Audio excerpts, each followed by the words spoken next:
Well, welcome everyone to our seminar today. We've got Jim Carroll in the house. He's going to be talking to us and training us today on, he's calling this SEO 101. So it'll be a fun one for us to watch. I want to tell you a little bit about Jim Carroll. Yes, he is somebody who likes in-depth things. He doesn't jump into something and just do it part way. When he decided he was going to do skydiving one time, well, he has now done it many times and is in the Guinness Book of Records for a while. I don't know if it's still there or not, but he was in that. In fact, one time, you're going to have to ask him more about this, but one time he was parachuting and his shoe caught fire. And you'll have to ask him about that time. But he also snorkels. He does diving, loves to go over to Hawaii and other exotic places to go diving and play with the sharks. And so he's had a lot of interesting things. He's a daredevil. But he has to be a daredevil in order to get into SEO, in my opinion. Of course, he kind of tells me that about social media. So, but both of them are something that changes all the time. And let me tell you, Jim is always watching what Google does, because Google's the big name. Google's who you have to pay attention to, or else you're going to be in trouble. And so today he's going to give you the 101 on doing social media, or not social media, SEO. SEO, Boyd, come on. Sorry, we'll get it right. We'll figure out who's doing what. So I'm going to turn the time over to my good friend, Jim Carroll. Thank you, everyone. I appreciate everyone attending today. As some of you may know, we finished a series of 6 seminars a couple of weeks ago, and it was a really in-depth look, 70 different triggers that we look at inside of the SEO world. Today's meant to be a little bit higher view, or higher level. We're looking down from like 100,000-foot level. What are a couple of things that you can do that will actually affect your SEO? So I'm going to share my screen, and we'll go ahead and get started. There you go. Okay, so the presentation, of course, is brought to you by both E2 Total Solutions and BP Media. It's part of an ongoing series of events that we run. And if you have any questions, just stick them into the chat room. It'll interrupt me or respond so we can answer your questions as well. But I want you to understand SEO, and we're going to dive in a little tiny bit and understand maybe how Google sees the world. So again, we're ready to get rolling. This is SEO 101. So my name's Jim Carroll. I appreciate the colorful introduction from Boyd. He always does a great one. I want you to know me a little tiny bit more. I own a company called E2 Total Solutions. We are a full service search engine optimization and marketing firm. I think there's a trigger at the very end that says you can contact me at jim@e2-ts.com. That's jim@e2-ts.com if you have any questions or want to discuss any of this a little bit further. So Boyd was mentioning a little tiny bit that I may be crazy, or I may not, but I do have a little over 4,000 skydives. The middle picture, there's me jumping out of an engine plane. You can also see a big slide in there where it was a world record attempt. I have been in the Guinness Book of World Record 3 times, and 2 of them were skydiving. The other one was, you're going to have to do a one-to-one meeting with me to actually know what that was about. But it was fun. I assure you, everything that I was doing was fun. I have a couple of dogs there in the upper left-hand corner. I've been to 2 different eclipses of the sun. I've sailed myself out into the Atlantic Ocean.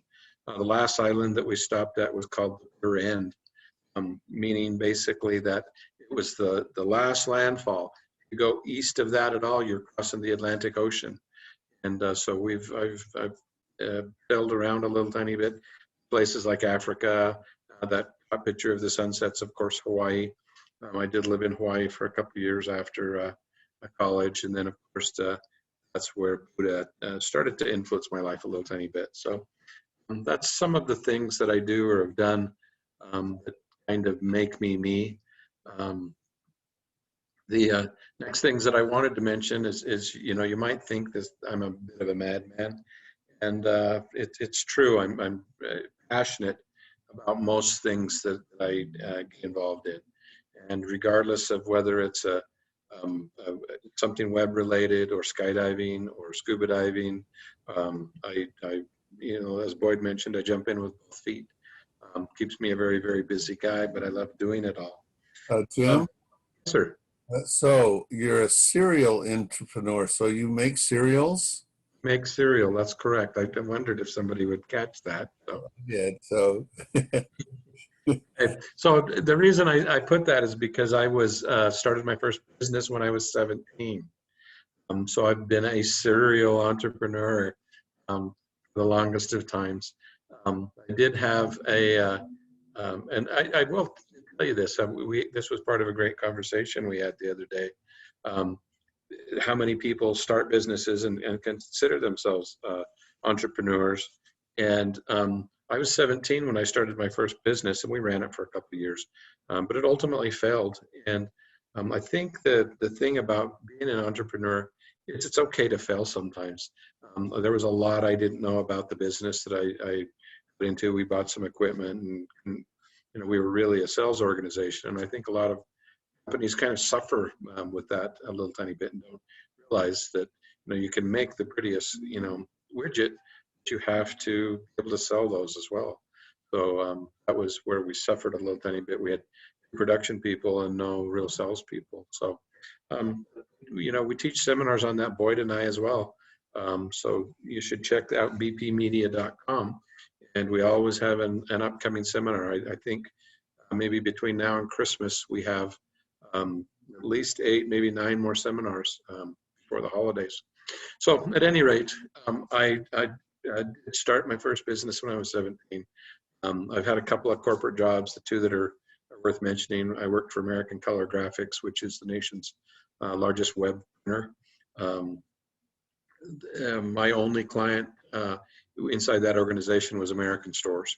And so I was the salesman for American Stores. I then moved to Rastar Digital Media, where I became the Executive Vice President of New Business Development, where I helped them land several contracts so big that it was going to take them a while to fulfill those contracts, several years, multiple years. After I left there, I started my own business. It was a business called Web Hits, which was a WSI franchise. And I ran that for roughly 5 years, sold that, and then started golfing, ironically. After a minute of golfing, my wife wondered, when I was going to do something again.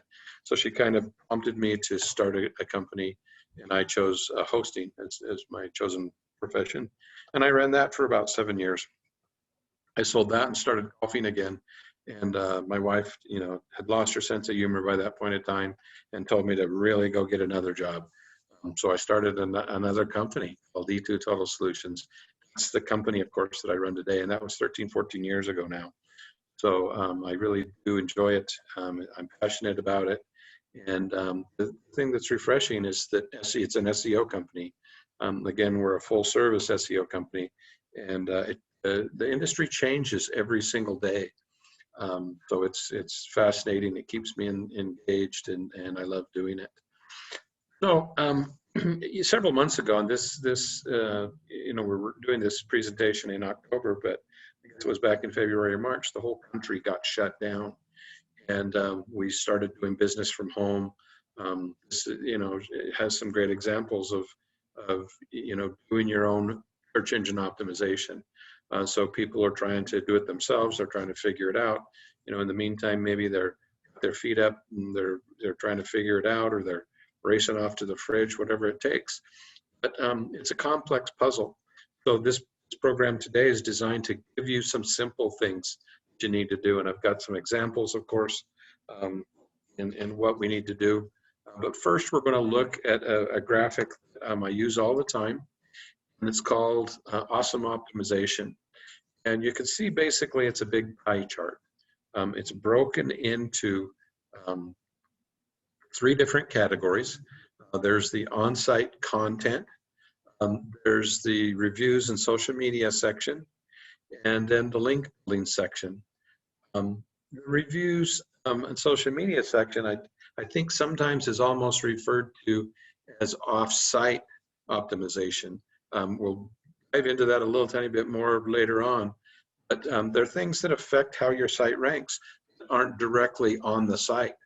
Social media, Facebook in particular, is the one social media platform that Google respects and tends to look at as far as reviews and how active you are.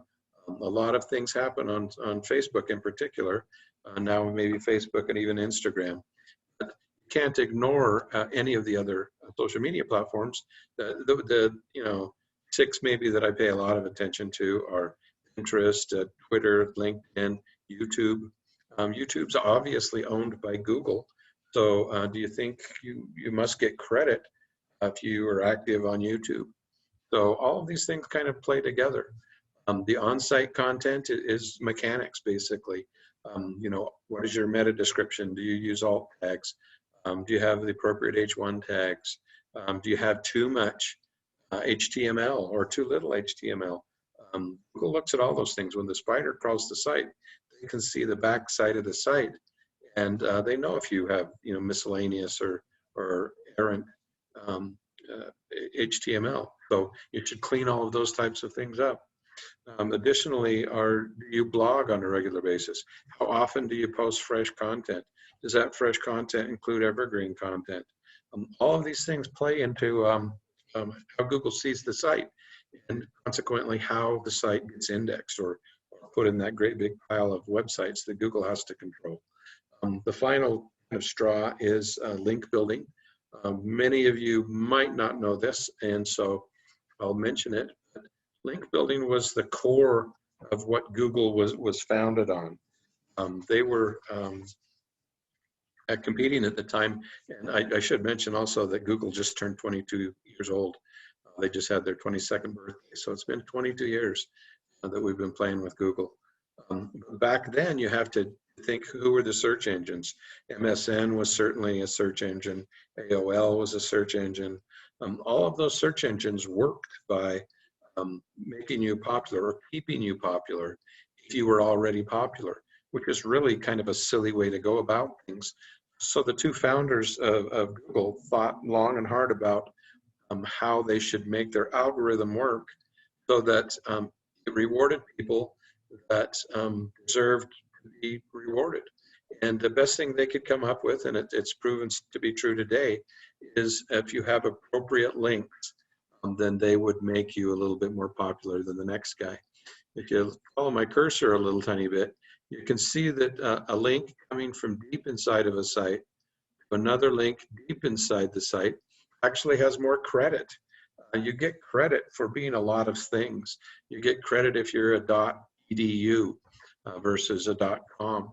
You get maybe less credit if you're a .ru, which would be Russian or European, compared to like a .com or a .net or a .biz even. So depending on how you create your URL and where you drive links from, you get more or less credit. What's the domain authority of the site you're getting the link from? All of these now have come into play, and it's a very complex puzzle. I enjoy it so much, but I could talk about any of these things for a significant amount of time. One thing that I want to point out is that Google, on their wall in their home office, has their mission statement. And their mission statement is to organize the world's information and make it universally accessible and useful. That is an interesting statement. They're taking all of the world's information, and when they say that, they mean specifically everything that is published as online content. They take all of that content, every one of those pages, and rank that page somewhere in that stack of websites and that stack of pages. That's a monumental task. I can't overemphasize the number of servers and how much data they have to transfer and how fast they have to transfer it. It's a monumental task, and they do it better than anybody in the world. And we'll talk about that in 2 seconds.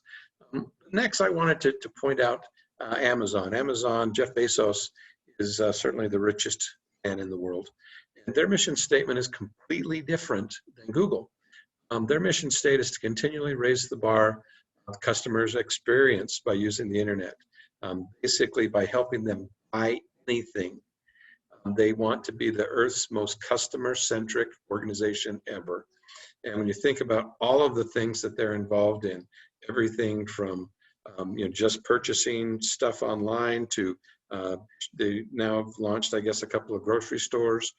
They're heavily vested in word search. Amazon is formidable, and Google needs to pay attention to them. So when I talk about, is Google the only search engine? At the top there's examples of a couple of other search engines that are pretty popular. I'm going to say Firefox, Safari, Explorer, and Opera are the ones that immediately come to mind. That's probably the big 5. But when you think about it, Facebook has become a search engine. Instagram has become a search engine.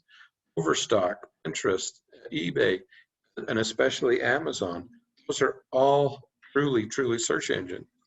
So the next slide talks, the next one.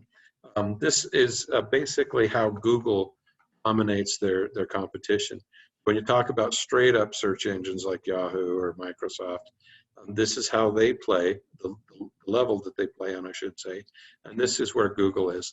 So when you see me talk and I wave my hands, I always say that Google is so much ahead of the competition. They do, they handle about 3.8 million searches per minute, and that's across the entire globe, which is basically 5.6 billion searches a day, or 2 trillion searches a year. They crush the competition. If you think about the number of searches, straight up numbers, Google is averaging about 92% of the searches. That means all of their competition, Yahoo and Microsoft and Bing, they fight for only 8% of the market. Think about that. You've got all these other companies fighting for just 8% of the market. Google just crushes them from a straight up numbers perspective. This is a chart that I like to throw up, and it talks about the dominance a little tiny bit of Google. So the big red buttons there in the middle, of course, are Google and YouTube. YouTube being owned by Google. They respectively are the number one and two search engines in the world. YouTube by itself is fascinating to me. But 100% of the 12 to 18-year-olds go there once a week to search for information. If you're looking to increase your market or your market share in the future, that's a population of people you want to appeal to. You certainly should pay attention to YouTube as a search engine. Facebook, of course, is another one. There's a China-based and Yahoo and some other search engines up there. But, that's an interesting chart that you should pay attention to. Google, however, I made a statement in the graph below, or below the graph. Google is losing its grip on the valuable search engine data. They do that because they're completely straight up delivering a search. They know what people are searching for and the frequency and how many searches they're using. But a lot of people, almost 50%, are going to Amazon first, be their search engine. If they go there first, that means that they're shopping for a product. But Amazon wanting to be the main supplier of how people purchase things, collecting data on all of those searchers. Google doesn't necessarily collect the data straight up. They just know what we're searching for. But Amazon is in fact collecting data, shopping experience, worrying about shopping habits, what we shop for, how frequent we shop, what kind of money we spend. So Amazon, Google's going to be outplayed by Amazon if they're not truly careful about things in the future. So I want to point out that Every search engine is a great big machine. And a machine is effectively a math problem. It's the best way to think of it. We call it an algorithm. But every search engine has a very finite amount of time that they need to deliver that search engine result in. And it doesn't matter so much if it's Facebook or Amazon or Google. You're dealing with a robot. You're dealing with a machine. You're dealing with an algorithm. The algorithm is also taking all those sites that we spoke about and stacking them in a nice, neat pile. So that if I do a search for BP Media, what does it deliver up? Does it deliver BP Media, Boyd's company? Does it deliver maybe an oil company out of England? We'll see some results about that in just a minute when we start looking at searches. But some people think that because they did a Google search, there's actually somebody on the other end seeing what they searched for and giving them results or delivering those results. I'm going to tell you that that doesn't exist. It is a machine. It is an algorithm. The robots go out and analyze the sites, stack them in that big pile of sites, and then when you search for something with a keyword, they go to that pile that reflects that keyword, and it's delivered back to you in the order that they deem it necessary. So, or not necessary, but relevant is probably a better term. So it's just a big machine. It's a big motor that is delivering results basically every time you search for something. So this question kind of comes up is, well, how do we search? And the answer to that is that mobile devices are increasing in value. Google just released its Core Vitals update, and there were several things inside of that core update that are designed specifically to reward websites that render faster on a cell phone. And we've been there's a program called Google Analytics, and I've been involved with Google Analytics for almost 20 years.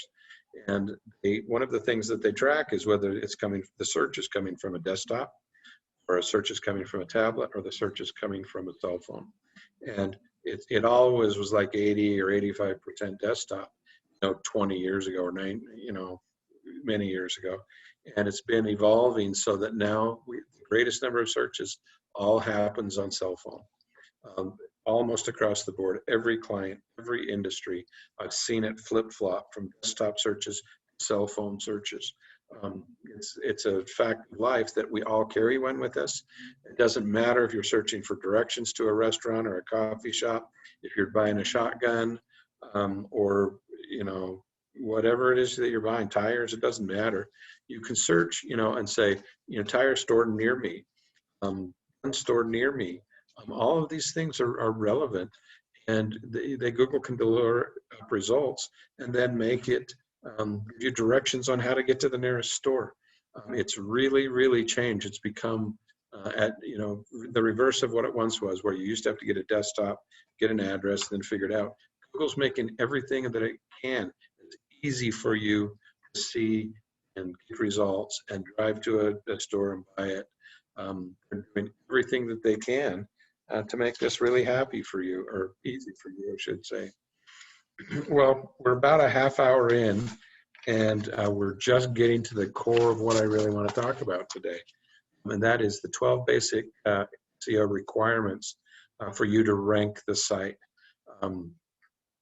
Included in today's event, there's a couple of bonus things that we're going to talk about, then certainly a tip of the day.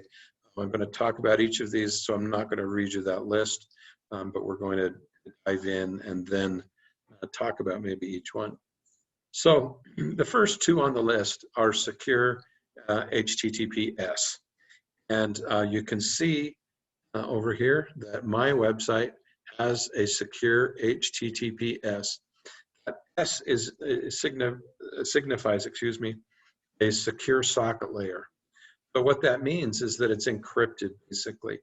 If you're trying to buy something online and you don't have that secure socket layer, and you'll be vulnerable to an attack or somebody stealing your credit card information.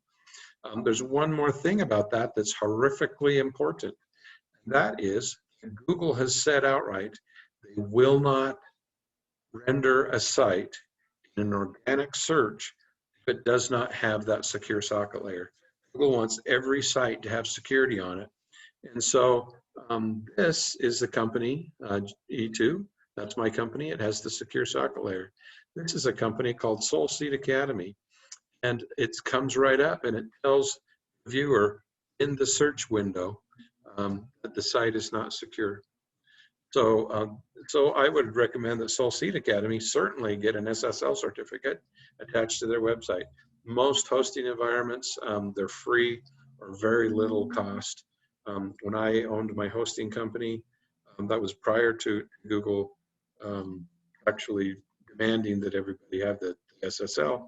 But back then it was a margin product for us. We used to host everybody's website, then charge them something crazy like $20 a month, that SSL, which can easily be $250 a year. Not only were we getting the hosting fee, but that was a margin product. We marked that up. Today, almost every hosting provider will give you that for free. Google might be the one big exception. That's still a margin for them.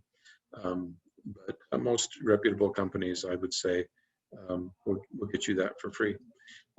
Google My Business page is another thing that Google has come right out and said, unless you have a Google My Business page, we will not render you in an organic search. Now what that means is organic search. I've used that term twice.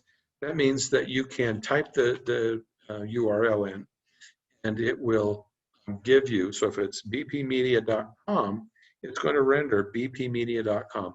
You can find the website. An organic search is something that you're searching for everything in that pile that has a keyword related to it. We were searching specifically for BP Media in this particular search. Thank you for that. You can thank me later for the kudos there, Boyd. We did a search, and so in the search window, we typed in BP Media. The thing that came up first was an advertisement for, and it is an advertisement, it's for BP Energy or BP America. Sorry about that. That is an energy company. It's owned in England. It's British Petroleum is what it actually stands for. And so that was the first one thing that came up, was a paid advertisement by them. But what we did find was BP Media and a couple of different instances of BP Media.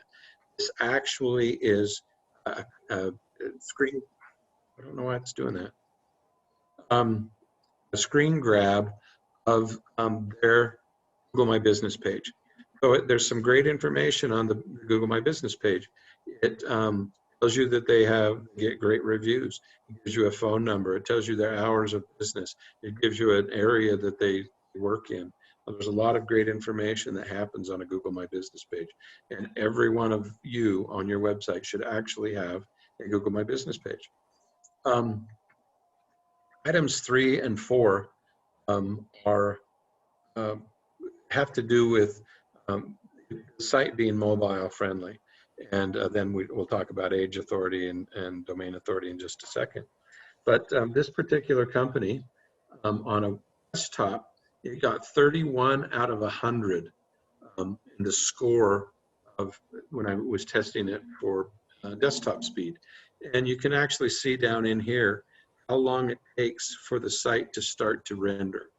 So this is like at 0.3 seconds, 0.6 seconds, 0.9 seconds, 1.2 seconds, 1.5 seconds. At 0.1 seconds, you start to see some images pop in, and it's much longer than that, almost 3 seconds before it starts to become interactive or actually have all the images render. It's not a great score, but it is what it is. That can be improved upon in several methods. One of the one that I'll point to that's usually the biggest slowing factor would be the size of the images, or the amount of data that the internet has to download to render that image properly. It's called crunching an image, and there's a lot of ways that you can crunch them. But, that's usually the biggest thing that slows down. There can be errant code, too much HTML, too many plugins. There's a lot of things that can slow it down, usually an approved plugin is usually also as a culprit. This very same website, we looked at, and it got 7 out of 100 on the mobile score. So if you start to look at it again, I mean, really you get down to 2.6 seconds, 2.7, 3 seconds. And you kind of have to ask yourself, if you're the consumer and you click on a link to go to a website, would you wait? How long would you wait basically for that site to render?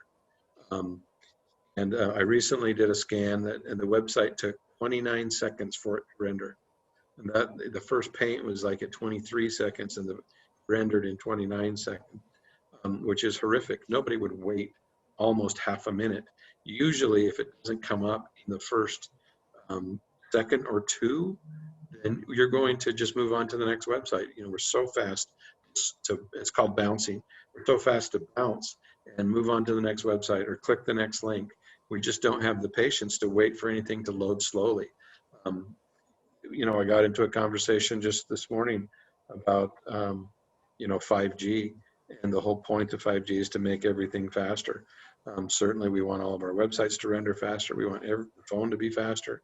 We're becoming a very impatient society, and we want what we want. We want it right now.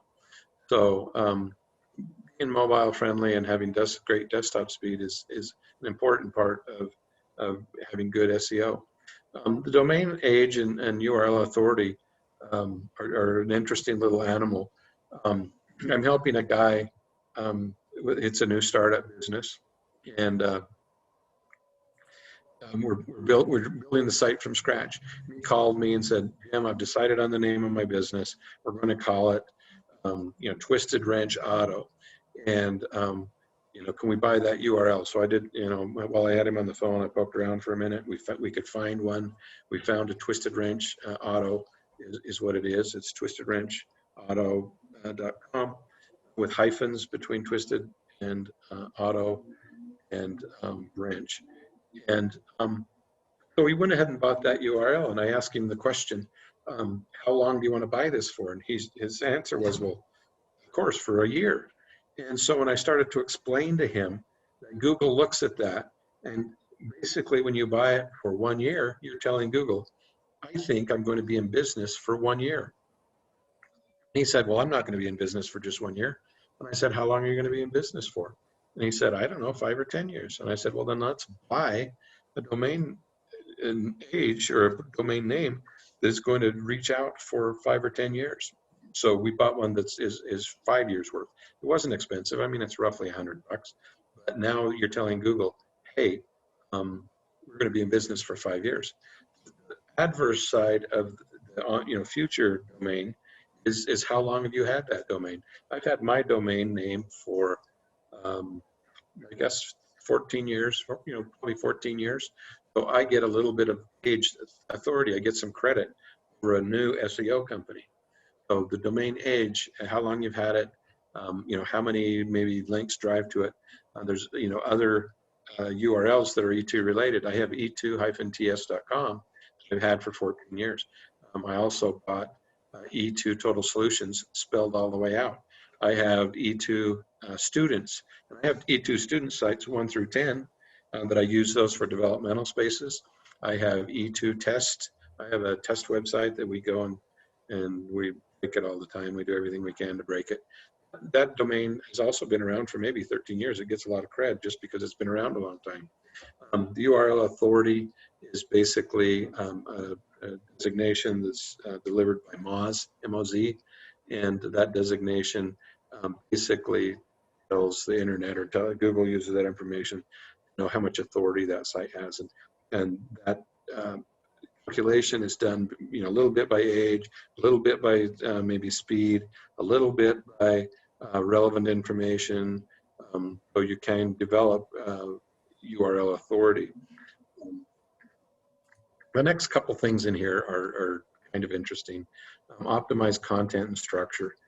And basically, Google sends out spiders, and the spiders have to crawl a website and understand all that information. If you look at the graphic there on the left, it's very clean, it's very well laid out, And that means that Google can basically ultimately see all those pages if one page links or leads to another. There's also something called an XML sitemap, where you can actually create a map of your site. And I'm just going to say this, WordPress in particular automatically creates a XML sitemap. So when Google finds the website, hits the home page, with that XML sitemap, usually we bury it in the footer of the home page, and it doesn't have to be visible. We can bury it in the text, but Google crawls the HTML. We can bury it in the HTML and then have Google still crawl the website and find all those subsequent pages.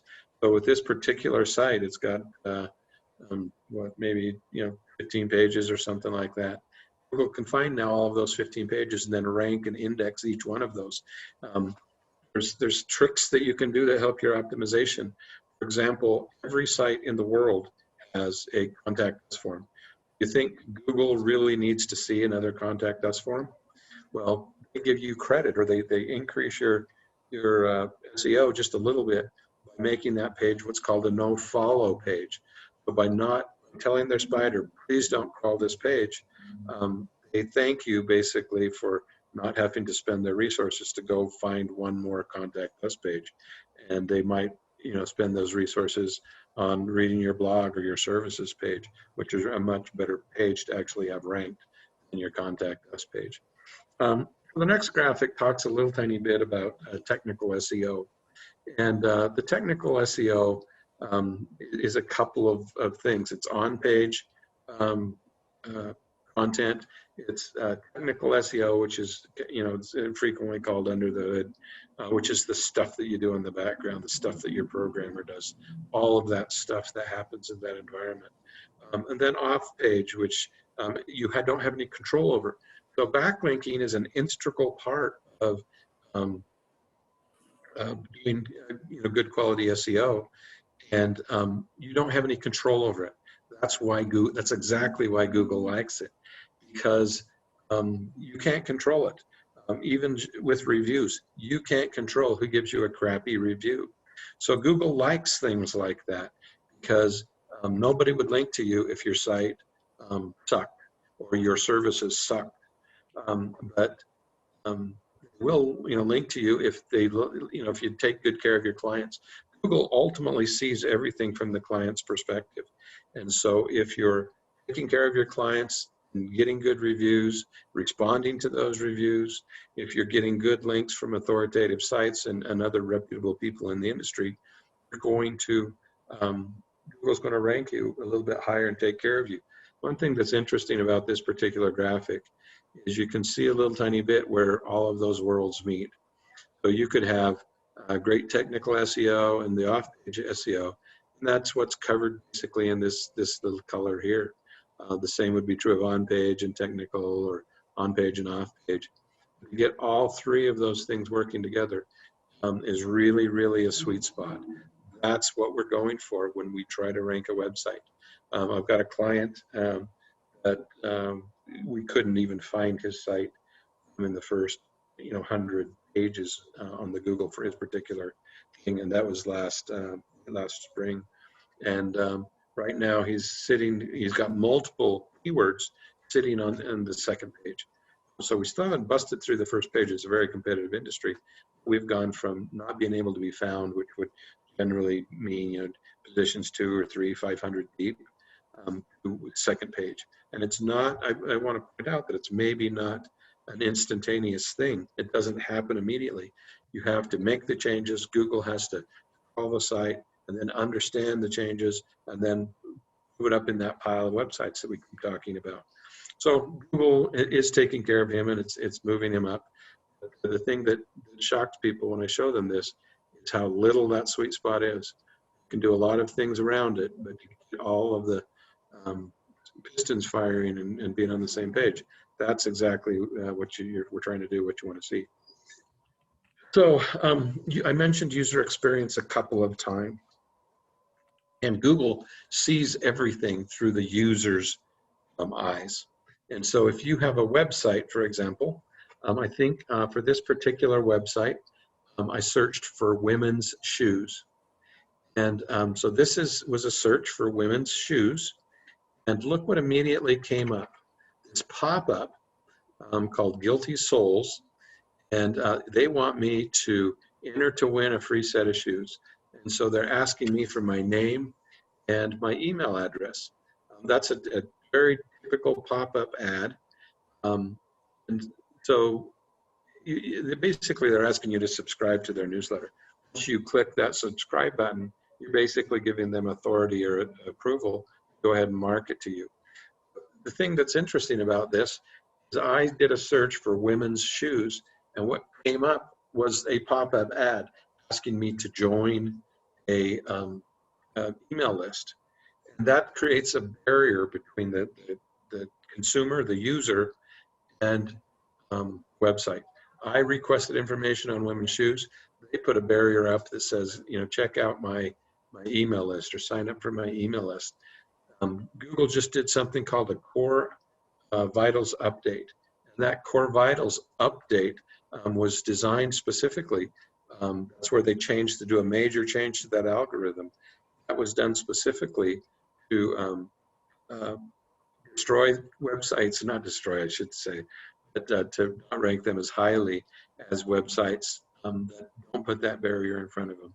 Every one of my clients, and I did have some clients that were using them, and now we've actually taken all of those down. All of them but one is still up, and we're taking his down right away. The other thing is link building velocity. And link building, I worry about a lot of things. I review a lot of different things when we talk about it. And link building velocity is a good way to describe what I want to see. This actually, this top graphic right over here is Google.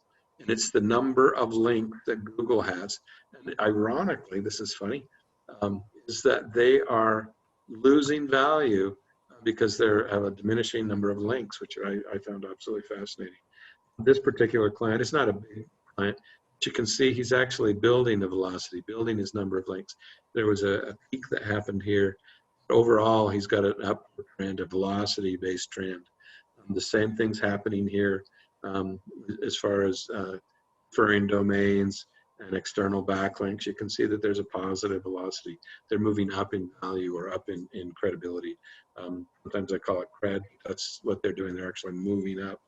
So if you have a positive velocity, Google's going to think highly of you. If you have a negative velocity for any reason, Google is going to think poorly of you.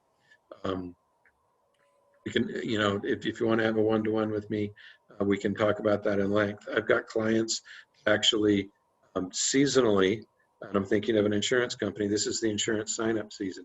We've been building links for them like crazy for the last couple of months. Once we get to 1st of January and the sign-up period's over, we're going to basically shut off all their links and let them diminish in value, so that next year we can go through the same process again. We started the early summer and start doing activities that build them great links. So that's a strategy that we're using for one client. Social media and reviews. As I mentioned before, there's only a few social media platforms I really care about. Facebook is certainly one. Instagram is one. Google, my business, which is also considered a social media platform, are ones that I care about the most deeply. Other ones that have targets on their back are certainly YouTube, certainly Pinterest, certainly Twitter. And it's the demographic that I care about as far as those go. The demographic of a Pinterest user, for example, is, an older person. I'm going to say 55 to 65 maybe. So they're not maybe fall in the same category as an Instagram user that's like 28 or 30, but they have a huge amount of disposable income. If I'm trying to sell something, having a client with a huge amount of disposable income that spends a lot of time online, a retired person, it can be a great target. So, and I don't track this as closely as some, but I understand that the last month's biggest search on Pinterest was fly fishing. It wasn't candles, it wasn't Christmas decorations or how to make bread. It was fly fishing. So think about that for a second. The other part of that graphic there is reviews. There's only 2 websites that Google cares about their reviews. That's the Google My Business review and the Facebook review. So I need, I want to get reviews on just those platforms. As I mentioned before, I've got a couple of auto shop clients. Those auto shop clients, they are crazy. They want, reviews on Car Talk and stuff like that. And I don't really care that whether they get reviews on Car Talk. The only 2 that Google look at are Google My Business and Facebook. So we want to promote those, have 5-star, track those reviews, respond to those reviews, do everything to satisfy the client's needs on those 2 platforms. Beyond that, Car Talk, I really don't care whether they get great reviews. And it sounds harsh a little bit, but all I'm trying to do is satisfy my biggest client, which is Google. My secondary client is the auto shop. So I have to satisfy Google's needs to get them great SEO. The next thing that we want to talk about is page speed. And page speed is a core part of their algorithm update. And so I'm going to give you a little button right there that says go to page speed insights, and you can test your own website and tell you how fast it is. And it's a cool tool in the sense that if you're not performing well, it'll tell you exactly why. So that's one of a couple of places that I go to find out how a website's performing. The last couple of things are keyword analysis. For a website to rank, you must know what keywords people are searching for. And you need, if you're an auto shop, for example, you want to be found for brakes or tires or engine rebuilds or whatever. You don't want to be, even have haircuts or something in the mix. But we embed those keywords into the site. We promote those keywords on social media. We talk about those keywords on Google My Business, maybe even have a video for that keyword, tires, tires, tires. And you kind of get the trifecta, perfect storm, if you will, of how the website's performing. Look over here. This is a client of mine. It's called High Sky RV Parts. And you can see that he's ranking 19th position in the last 30 days, or not 30 days, this is probably a 4 or 5 month chart. It's moved up 46 positions. This one's moved up 47 positions. This one's moved up 28 positions. And so all of those things are things that I track on a monthly basis. With this particular client, I have a conference call with him every Tuesday. He happens to live in Switzerland and in Canada. He's got houses in both locations. Business is a US-based business. They're based out of Washington State. I have conference calls with him all the time, like every Tuesday. And sometimes he's in Russia, sometimes he's in Switzerland. He's Ukrainian by birth, but he's a fun guy. I love meeting with Dmitry. So keyword analysis is something that we put in here, we track it, we start to analyze why are we not performing for that keyword. We actually build pages in some cases, entire websites around driving links for that keyword. If you're driving links for that keyword, blogging about that keyword, if you've got videos about that keyword, if you're getting reviews that maybe mention that keyword, all of these things really, really affect your SEO and how you end up performing. 12th requirement is, I'm calling it a blog or blogging. And the advantage to that, or the reason that you want that as part of your SEO process, is because Google rewards you for having fresh content on the site. And the best way to do that, you're not going to, if you're an auto shop, you're not going to change content on the page that says, talks about you, rebuilding a motor, for example. But you can talk about other things that might be, you have a special, or you have, there's an upcoming, winter storm, or the winter season, I should say, is upcoming.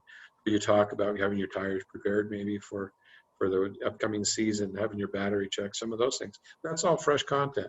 And my website happens to have 13 years of content. I probably need to go through and clean some of that out. But it's 13 years, and things have evolved. I mean, there wasn't even really a Facebook when I started blogging. So think about that for a second. That'll make you know why I have this gray beard. But those are the 12 key things that we basically need to talk about as far as what's good SEO. I promised you early on that I'd have a couple of bonus things for you. And my bonus question is kind of, what is a search engine's job?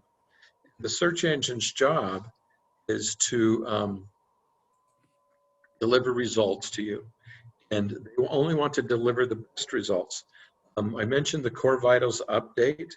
Core Vitals update is an update to the core algorithm. That's why it's kind of a goofy, esoteric thing to talk about. The core, there's like the algorithm, and they make changes to that algorithm. They tweak that algorithm maybe 5 to 7 times a day. They make minor adjustments to that algorithm, that math problem that renders all the sites different. If the search engine's job is to deliver new, fresh results, and they don't make those tweaks or make those changes, then you're always going to get the same thing when you search for any topic. So they tweak it so that sites move up and down in value, or whether they render or not. The core update was a major update in the sense that it was a primary change to their algorithm. And I mentioned that it talked about several things. One of them was load speed being important. Interactivity, how interactive is that website? Is it a static site, or can you do things and order things and request deliverables and stuff? Is the site visually stable? Is it mobile friendly?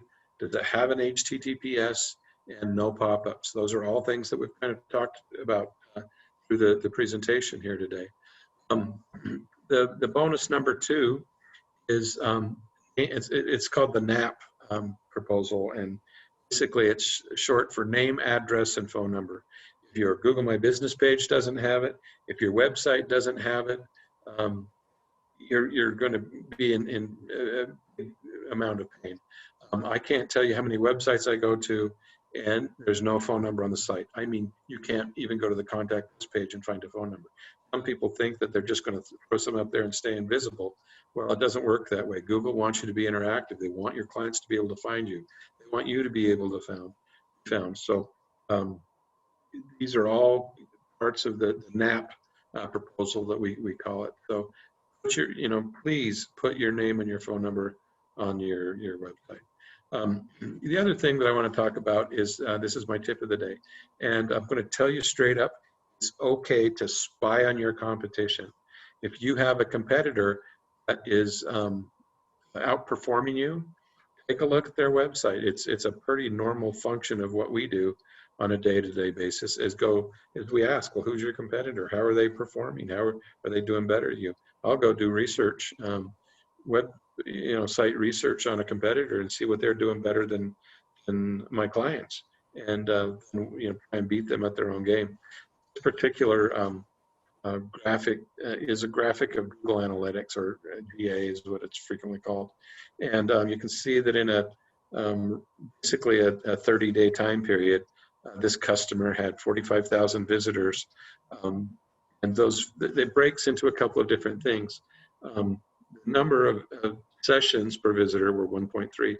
The average duration that each client spent on this guy's site is 2.3 minutes. That's an enormous amount of time that somebody spends on one site. This is actually a shopping cart site. It has a little over 90,000 SKUs. So maybe part of the reason that they're searching there is that they have to migrate through, tires and axles and brakes to get to whatever towing equipment that they want. At 45,000 visitors generated 353,000 page views, which is extraordinary. The average number of pages per session was over 6 pages per session. They went to 6 pages deep, which is, I can't tell you how ecstatic I am about this.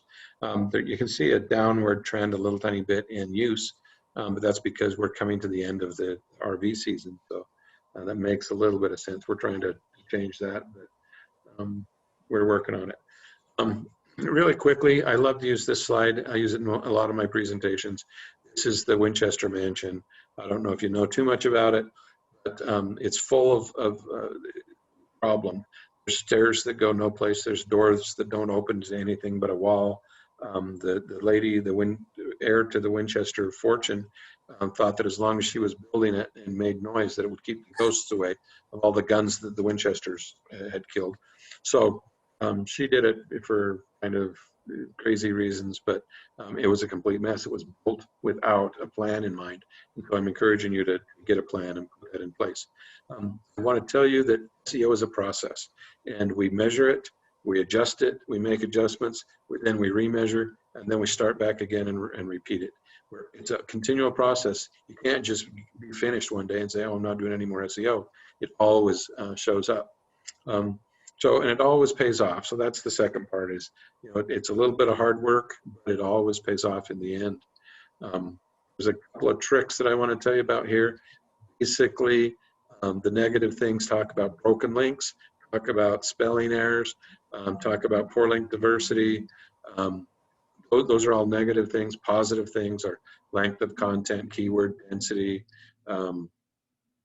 making the site mobile friendly, having lots of contact information. You can read through that or pause this when you look at that and read through the slide. The presentation today, of course, is by E2 Total Solutions and BP Media. We want you to go to sites like SEO and 360, Reputation Revolution, and My Local Pro, which we are working on, Boyd, and we'll make that happen very, very quickly. Just my free stuff today thing, I'm going to waive some setup fees. Go to Reputation Revolution and sign up for free stuff. We're going to give you a single dashboard where you can send and receive all your reviews from. We're going to correct 90 directory or 70 directory listings, and we'll have access to Google Analytics there for you for just $99 a month. The last thing is quote of the day. This quote, it says, two words, information and communication, are often used interchangeably, but they're significantly different. Information is giving out, while communicating is getting through. That was a quote by Sidney J. Harris, and it's truer today than it's ever. There's all kinds of information out there in the world that people really consume, or you get your message through. So that's why that quote seems really relevant and important to me. And I want to thank you all so much. I'm right on the time. It's 3 o'clock, and so I did it in 1 hour. And I'd like all of you guys to go to facebook.com and search for E2 Total Solutions and leave me a review. Please leave me a 5-star review. Go to E2 Total Solutions and leave me a review. I appreciate your time, and thank you so much. Well, thank you, Jim. Now, I've got one question that someone's asked, and it is, what do you offer services that you can do some or all of this? We offer everything. We are a full-service search engine optimization company, and my pricing is interesting. And I've developed this model over years. We used to demand that we did everything or control everything. That has its own pitfalls. Today, if you need help with link building, we'll provide the link building. If you need help with the architecture, that's great. We can fix your architecture.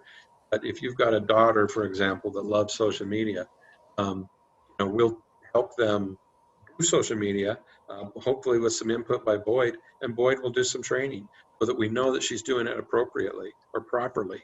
And that's, really how we do it.